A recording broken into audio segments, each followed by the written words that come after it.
Support for Atlanta Monster comes from our friends at Rocket Mortgage by Quicken Loans. There's a lot of unpredictability when it comes to buying a home these days. Our friends at Quicken Loans are doing something about that. They're calling it Rate Shield Approval. They'll lock your rate in for up to 90 days while you shop. And here's the best part. If rates do go up, your rate stays the same. But if rates go down, your rate also goes down. So either way, you win. To get started, go to rocketmortgage.com/monster.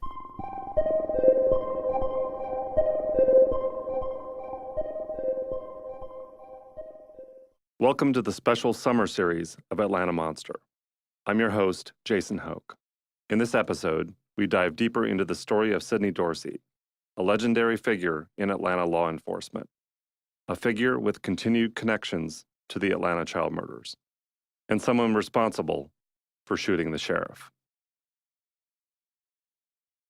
It was around midnight, December 15th, going into December 16th, 2000. My phone rings, and it's the DeKalb County Police Department. They're saying, "Mr. Cardwell, are you okay?"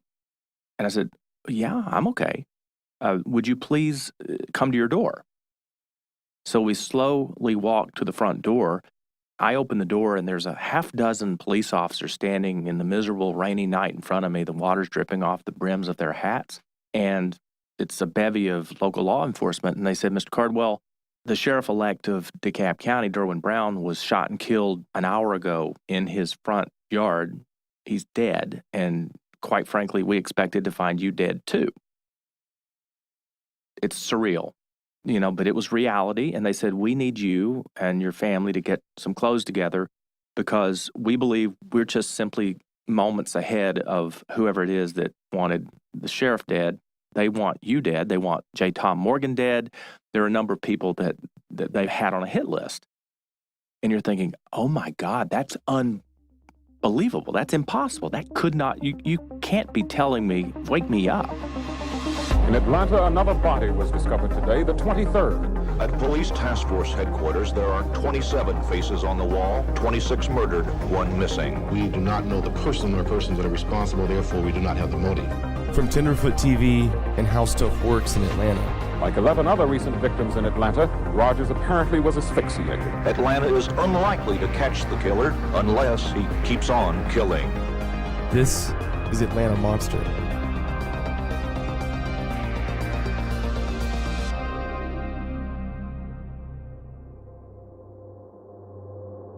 During our investigation, Wayne Williams and Dwayne Hendricks told us that Sidney Dorsey was the key to breaking open this case, that he would have invaluable information that would change everything. You're going to get to hear from Sidney Dorsey. He was one of the persons responsible for putting me in prison. Sidney Dorsey is probably going to agree to talk to you. He's willing to come clean. I mean, Sidney Dorsey is the key to all of this. Dale Cardwell was a reporter and investigator for local Atlanta television. One fateful night, he got a knock on his door from local authorities. The night they brought him into protective custody. Cardwell had been tracking corruption happening in the local DeKalb County Police Department, a department that was led by Sheriff Sidney Dorsey.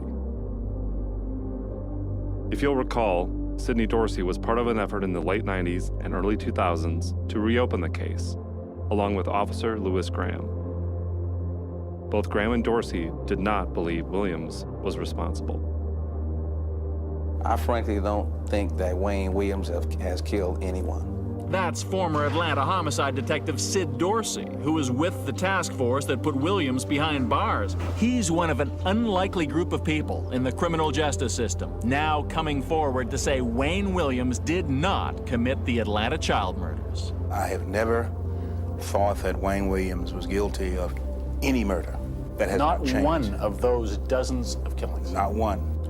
People ask me often, did Wayne Williams do it?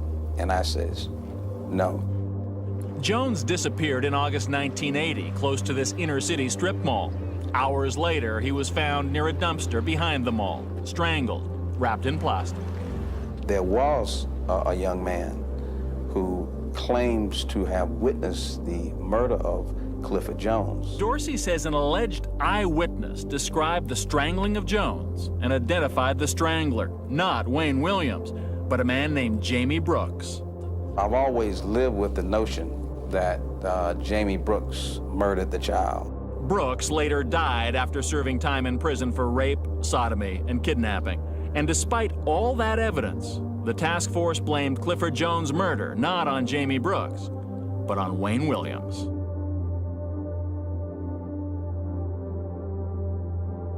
Dorsey was part of the task force that worked on the Atlanta missing and murdered cases. We recently filed an open records request with the Georgia Bureau of Investigation for details on all evidence collected for each of the victims killed during this time. In these thousands of pages of records, we found many instances of Sidney Dorsey involved as an officer on the case. We also found that Dorsey was demoted in the police ranks in 1987 when he questioned the case around Clifford Jones, one of the victims. He filed a lawsuit and later had his rank reinstated. In an interview with the Atlanta Journal-Constitution in 2005, Dorsey claimed that Larry Peterson of the GBI Crime Lab walked into a room and told Dorsey and Yvonne Fuller Jones that those fibers are flying everywhere, and that the fibers were also showing up on an investigator sport coat. When the trial approached in 1982, Dorsey and others thought that new evidence would come out, evidence that hadn't been previously revealed to the public.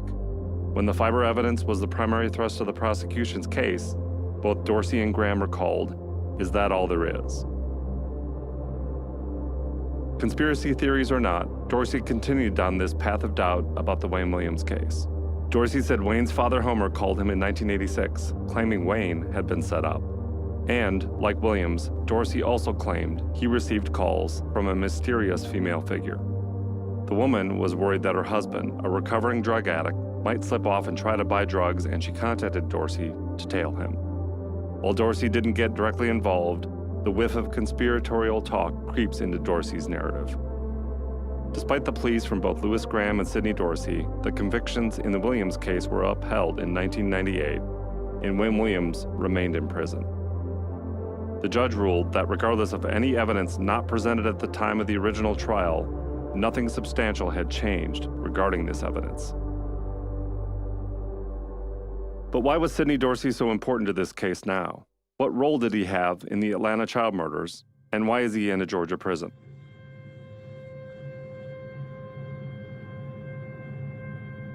The story of the sheriff, Sidney Dorsey, is also one of the most bizarre murder cases in U.S. history.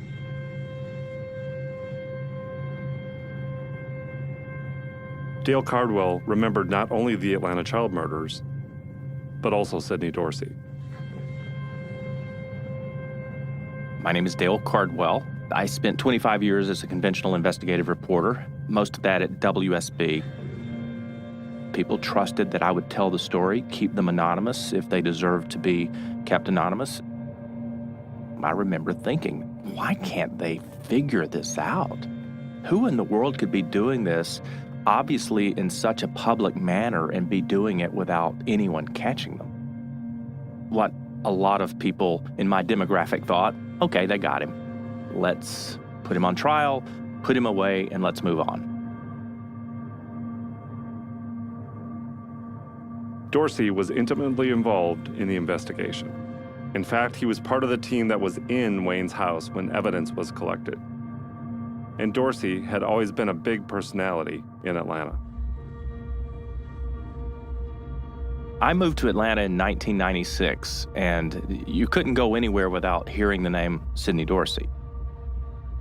Covering general news and being a consumer investigator at the time, you're running into his name often. Sidney was very aggressive, very personable, had a charismatic way of presenting himself. He was considered a cowboy. And so there are stories about his activities. He was known in the community as a guy that would rough you up. And so kids in the community were petrified of him. He would move through the neighborhoods and people were scared of him. He had two things going for him. He was charismatic, plus he had the blue. He was wearing the blue, so he was all powerful. There's one story of a kid hiding underneath a house and Sidney Dorsey going underneath the house in the crawl space and just simply firing his weapon indiscriminately into the darkness. Sidney Dorsey was ambitious, and he had his eyes set on a bigger prize. The sky was not the limit for him. He felt driven to be something far beyond what he had already become. He had incredible self-confidence. He started earning the respect and the support of the African-American church community in DeKalb County.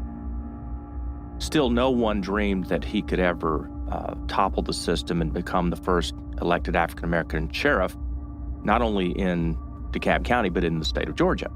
And he did just that, and it was stunning.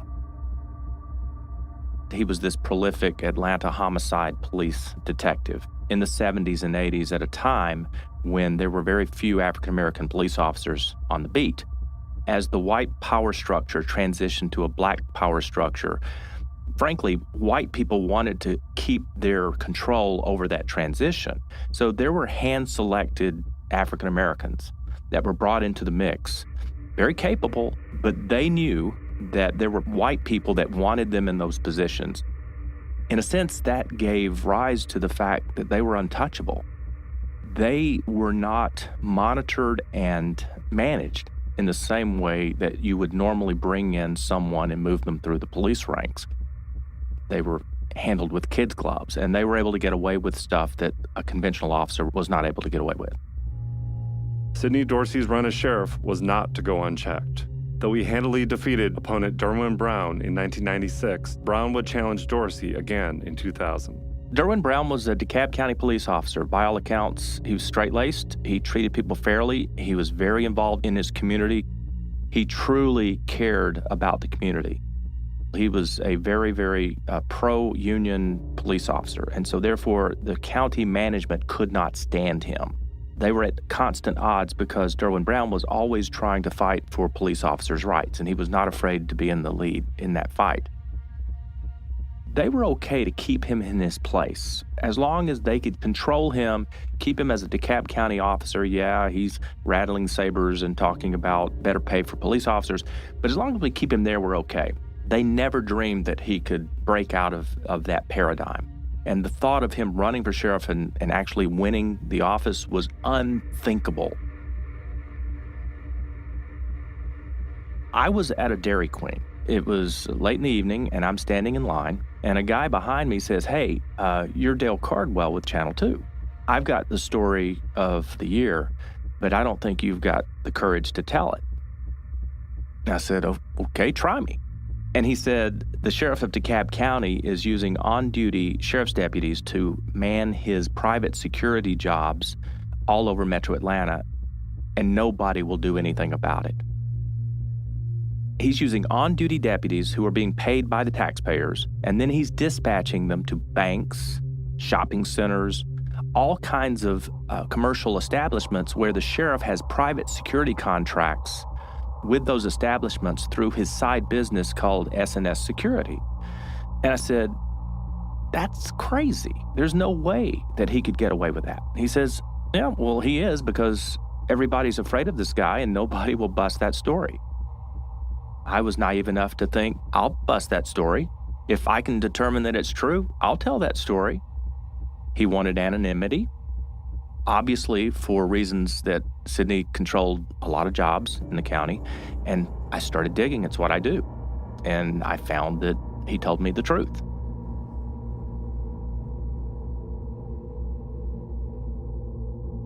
I saw Sidney Dorsey's name everywhere, on every sheriff's department vehicle, on every entrance to every building that's controlled by the DeKalb County Sheriff's Department. Sidney was a promoter par excellence. No one could touch him in self-promotion. He was on television every chance he had to be on television. He was building an incredible patronage system for himself where people owed him for the jobs they had. I think that he could envision no possibility of losing the election. Everyone around him had to be and was a fan of Sidney Dorsey. They told him that he was great. He heard every day that he was great. I don't think anyone ever challenged him at all. Shockingly, Dorsey did not win his re-election for sheriff. After being forced into a runoff election with Brown that no one saw coming, Brown ended up winning easily in the runoff. Well, on election night, it was a stunner. Derwin Brown won 3-1. This guy who was destined to be a street cop suddenly became the most powerful person in DeKalb County. When you manage a $300+ million budget a year with zero governing, you're in charge of all of it. All of a sudden, you're the king. And I don't think that that's what he was after. I think he was after the belief that he could make a difference and that suddenly he had the power to make a difference. So it was euphoria for him. It was utter defeat for Sidney Dorsey. J. Tom Morgan had been through his own campaign that year too, becoming DeKalb County's new district attorney. The sheriff has little to do with the investigation of crimes. He's more a gatekeeper and guard of the jail. Now, our jail is the biggest jail this side of the Mississippi River. On December 15th, 2000, a series of unbelievable events would change local law enforcement history and the fates of Sidney Dorsey and Derwin Brown forever.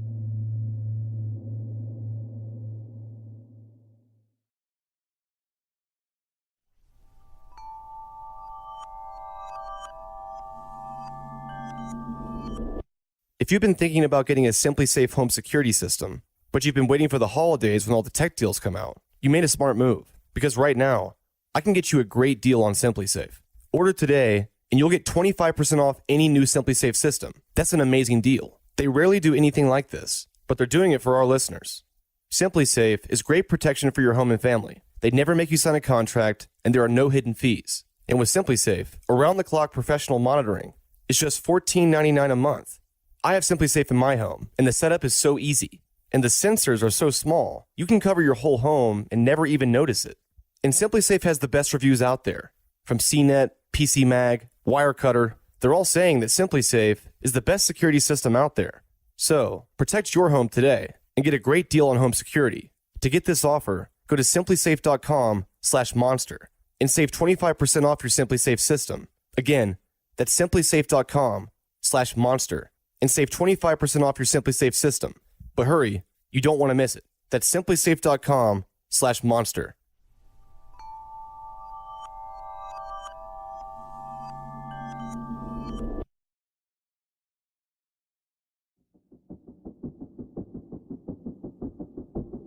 I think it was anger first, disbelief second. And I think they started looking for people to blame. And clearly, Derwin Brown was to blame for this. It's called sheriff school. You get 2 weeks. Learn how to be a hotel manager with a gun. When Brown returned to his home that night, he was shot and killed in his driveway by unknown assailants. The people that perpetrated the crime for him, led by Patrick Cuffey, 3 of them were DeKalb County Sheriff's deputies that had no credentials. They should never have been sworn in as police officers. Criminal records, no training. Patrick Cuffey was the second highest paid law officer in the county next to Sidney Dorsey. The assailants weren't random shooters with a grudge against their new sheriff. They were inside the sheriff's department and included on a list of employees that would not be returning to the department once Brown officially started as sheriff of DeKalb County. Brown thought he was doing these officers a favor by giving them notice that they would not be returning. But instead, it ended up providing a motive to get even. At that time, I had a decision to make, and they gave me the opportunity to make the decision.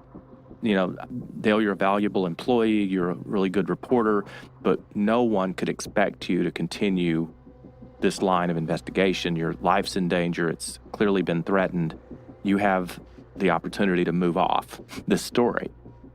I thought about it, and I said, this is what I'm supposed to do. I'm in this position for a reason. And if I quit following this, then the forces of evil are going to win. So I felt compelled that I had to keep telling the story. And just because the person who had been accused of the murder and the corruption was now in custody, it didn't change the fact that we were continuing to unravel stories of unbelievable corruption. And all these years later, I realized, wow, that's taken a toll on me. But I didn't realize it at the time. My actions then had significant implications for my family. My daughter, to this day, has nightmares that something's happened to her dad. She'll call me up. She'll say, I had the dream again. I had the dream again. J. Tom Morgan, DeKalb County's newly elected district attorney, was also a target. And despite his initial resistance, he also received help from police officials. Initially, I would not accept any type of bodyguard or drive or anything like that. It was only later that I got a confidential disclosure from an attorney representing one of the four that my life was in danger, and that's when I started with the around-the-clock protection. We took it very seriously. It was nerve-wracking for me and my family and my children. We did not tell the kids that much, that they just had to be very careful, and there would be somebody walking them home from school. There would be somebody when they got home from school, and I never carried a gun until that time. Derwin Brown was dead. Metro Atlanta was shocked by what had happened. There was a buzz in the city. No one was in custody for his murder, but the suspects were hiding in plain sight.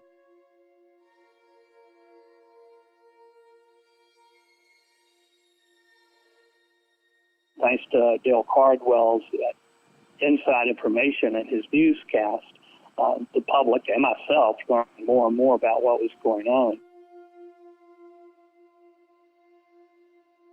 He had literally run this past people, saying, if something happened to Derwin Brown, God forbid, what do you think would happen? And all the sycophants said, well, you would immediately be voted back in.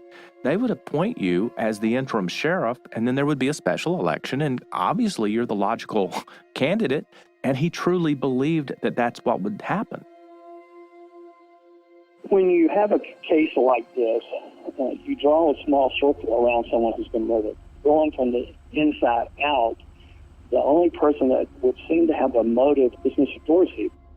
Dorsey had this crazy idea that once Derwin was murdered, that he could run in a special election and get his job back.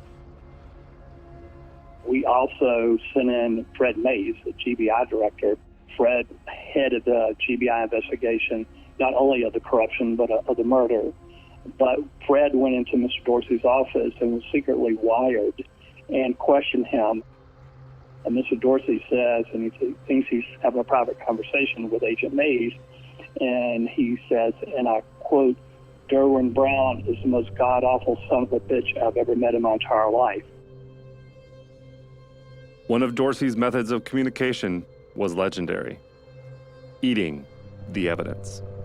Mr. Dorsey had his habit that if he wanted something destroyed, he would eat it. There was a check written by a bondsman for a bribe, and when she paid the bribe with a check, Dorsey ate the check.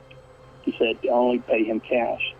There was another instance with the same bondsman, Shirley McMichael, when they were in a restaurant and we had Miss McMichael wired, and Dorsey became suspicious, and he wrote on a napkin, "Are you wired?" handed it to Miss McMichael, then grabbed the napkin back and ate it. And then Cuffy told us that when he went to see Dorsey, he'd gotten a phone call to go see Dorsey. Dorsey answered the front door wearing nothing but his bathrobe, handed Cuffy a note. It said, "Kill Derwin Brown." Cuffy read the note. Dorsey took it back, put it in his mouth, and ate it. Mr. Dorsey was arrested at his first appearance hearing. I recall vividly walking my son to school, and we had to pass the courthouse, and there would be protesters out there protesting against me and for Dorsey, saying that I was prosecuting an innocent man. It is the most dramatic moment of my career. Every judge does it differently. Judge Becker and I had tried cases before her and I knew she was going to make the prosecutor read the verdict. I knew that was going to be very difficult, but I was amazingly calm. We, the jury, find the defendant as to count 1, guilty. As to count 2, guilty. As to count 3, guilty. As to count 4, not guilty. As to count 5, not guilty. As to count 6, guilty. As to count 7, guilty. As to count 8, guilty. As to count 9, guilty. As to count 10, guilty. As to count 11, guilty. As to count 12, guilty. As to count 13, guilty. As to count 14, guilty. As to count 15, not guilty. Signed and dated. What I remember is that Phyllis Brown just collapsed. We all knew the first count was murder, and so when I read the guilty, Phyllis fell out, and so it was hard getting through the rest of the indictment. Sidney Dorsey had no physical response to the verdict. You saw nothing, no change in his demeanor at all. He was very stoic. He had no reaction, never said a word during the sentencing. He put his hands up and he said, Your Honor, I know you're going to sentence me severely, but I do not have the blood of Durham Brown on my hands. Sidney Dorsey has enough activity in the gray that it may not be in his best interest to tell everything he knows, because it might make him look worse than he does. You have to think, if I'm in prison for the murder of my rival, what could look worse than that? So I tend to think that Sidney Dorsey ought to talk. We'll be right back after the break.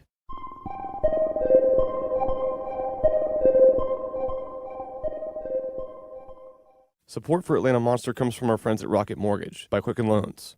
Let's talk about buying a home for a minute. Because of rising interest rates, there's a lot of unpredictability when it comes to buying a home these days, and it's causing a lot of anxiety for people. But our friends at Quicken Loans are doing something about that. They're calling it the power buying process. Here's how it works. Quicken Loans will verify your income, assets, and credit in less than 24 hours to give you a verified approval. This then gives you the strength of a cash buyer. Then, once you're verified, you qualify for their all-new exclusive Rate Shield approval. First, they'll lock your rate in for up to 90 days while you shop.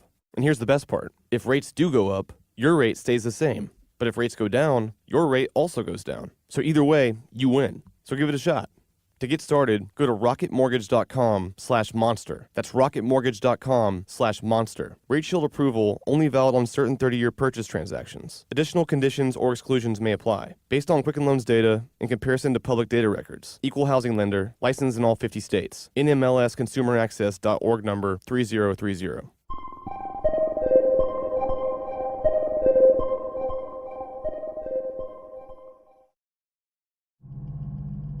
Rumblings on the innocence of Wayne Williams continued from Louis Graham and Sidney Dorsey even after Dorsey had been convicted of the murder of Brown. In May 2005, Graham announced he was reopening the cases around the Atlanta child murders. Dorsey told Bill Torpy at the Atlanta Journal-Constitution that month that, quote, Wayne Williams was the perfect suspect, the perfect fall guy. If they arrested a white guy, there would have been riots across the U.S. When Dorsey heard the news from his old friend Graham, he was confident that he must have had something. Graham continued to press on. My responsibility as chief of police in DeKalb County is to look at all cases, and it was my decision to look at these 5 cases along with other unsolved cases. We are simply opening these cases, and we're simply going to follow the evidence where it leads us. You have been quoted as saying, I have never believed that he did anything. Is that a correct quote? That is a very, very correct quote. That's correct. The day the paper had the headline that Louis Graham was reopening that case, there was another major political controversy that was coming out the same day. The GBI had been conducting an investigation of a very powerful local political leader, and the results of that investigation was going to be embarrassing to that leader. And Louis Graham worked for that leader. And it's my opinion that those two people conspired to figure out a bigger story to break on the day that the embarrassing story was going to come out to that other figure. And that's exactly what happened. Missing and murdered children, front page of the AJC, the embarrassing story to the political leader buried in the Metro section. Did the case of the Atlanta child murders get reopened due to a competing political scandal? Or was this conspiracy theory? Dorsey himself did not confess to the murder of Derwin Brown until years later. He told District Attorney Gwen Keyes Fleming on July 13, 2007, that he did indeed order the hit on Brown. The Associated Press reported that Dorsey told Fleming that after losing the election in 2000, he was angry, and that he was also having problems with his marriage after cheating allegations surfaced. He gave Patrick Cuffey the order to put out the hit, but later cooled on this thinking. Louis Graham resigned in May of 2006 after internal police recordings of profanity-laced conversations between Graham and his assistant became public. Despite the drama and excitement that initially surrounded the reopening of the investigation of Atlanta child murder victims from DeKalb County, the investigation was eventually shuttered once Graham resigned.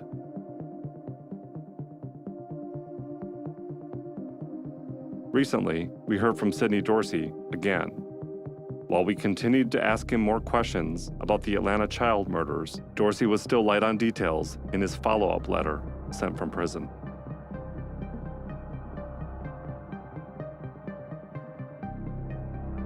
I will read our questions, and Meredith, our producer, will read the responses from Sidney Dorsey's letter.